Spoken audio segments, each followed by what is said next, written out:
আহিছে MLA বাইদেউ আহিছে।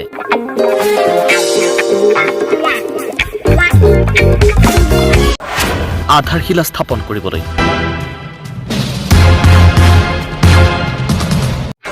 প্ৰথমে এই দৃশ্যলৈ মন কৰক।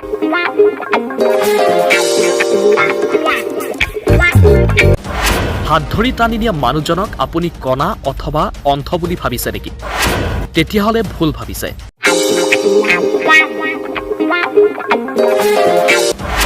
এতিয়া শুনক, আমি কৈ দিছোঁ, এইজনী এলাপেচা মানুহ নহয়। এইজনী হৈছে বকো সমষ্টিৰ কংগ্ৰেছী বিধায়িকা নন্দিতা দাস।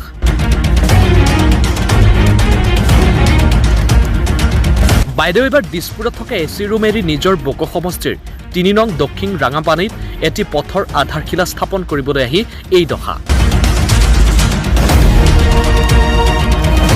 হয়, আপুনি ঠিকেই শুনিছে। ৰাস্তাটো ইমানে বেয়া যে নিজৰ দামী এচি গাড়ী আধা বাটতে থৈ এইবাৰ উঠিল দলীয় কৰ্মীৰ বাইকত। ইমানলৈকে ঠিকেই আছিল। এইবাৰ আকৌ বাইদেউৰ বিড়ম্বনা। মাজত ৰাস্তা ইমানেই বেয়া যে বাইক চলাব দূৰৰ কথা, অকলে খোজকাঢ়ি যাব নোৱাৰিলে বিধায়িকা নন্দিতা দাস। এইবাৰ আকৌ বাইদেউ সাংগু পাংগুৰ হাতত ধৰি কণা মানুহৰ দৰে এইদৰে ৰাস্তা পাৰ হৈছে। বাহ বকো সমষ্টিৰ উন্নয়ন, বাহ বিধায়িকা। এয়া নেকি আপোনাৰ উন্নয়ন, নে এতিয়া নতুনকৈ আৰম্ভ কৰিছে আধাৰশিলাৰ ৰাজনীতি? বিধায়িকা বাইদেউ ভাবি চাওক, সাধাৰণ ৰাইজৰ কি অৱস্থা। আপুনি দুবাৰকৈ প্ৰতিনিধিত্ব কৰা সমষ্টিবাসীয়ে কেনেদৰে জীৱন যাপন কৰে অনুমান কৰক। কি ক'ম মানে, আজি আমি দেখা পালোঁ, ছ'চিয়েল মিডিয়াৰ যোগেদি দেখা পালোঁ, তেখেতে আজি ৰাঙাপানী গাঁও পঞ্চায়তৰ মোল্লাপাৰা ৩ নং দক্ষিণ ৰাঙাপানী বুলি কয় সেই অঞ্চলসমূহত আজি তেখেতে পদাৰ্পণ কৰিছে।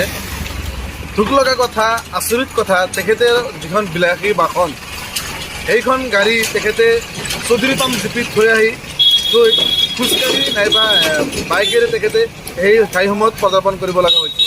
ইমান বেয়া ৰাস্তা, তেখেতে নিজৰ গাড়ীখন বেলেগ জিপিত বা মথাউৰিত থৈ কিনে তেখেতে আজি খোজকাঢ়ি আহিব লগা হৈছে। আৰু আচৰিত কথা, এনেকুৱা বেয়া ৰাস্তা, তাততো কোনো গাড়ী মটৰ নচলে, আজি তেখেতে নিজেই প্ৰমাণ পালে। তথাপিও এই অঞ্চলসমূহৰ উন্নয়নৰ ক্ষেত্ৰত তেখেতে কেতিয়াও কাণসাৰ নকৰে, কেতিয়াও তেখেতে নেভাবে যে এই অঞ্চলসমূহৰ ৰাইজে আমাক 99% ভোট প্ৰদান কৰিছে, কিন্তু আমি উন্নয়ন কিয় নকৰোঁ, এই কথা তেখেতেও কেতিয়াও নেভাবে। আৰু মই ভাবোঁ তেখেতক যে আমি ব্যৰ্থ বিধায়িকা কওঁ, আৰু তেখেতে ব্যৰ্থ হোৱাৰ কাৰণে এই আমাৰ এই অঞ্চলসমূহৰ ৰাস্তা ঘাটসমূহ তেখেতে কেতিয়াও নেভাবে। দ্বিতীয় কথা হ'ল, আজি তেখেতে যেতিয়া এই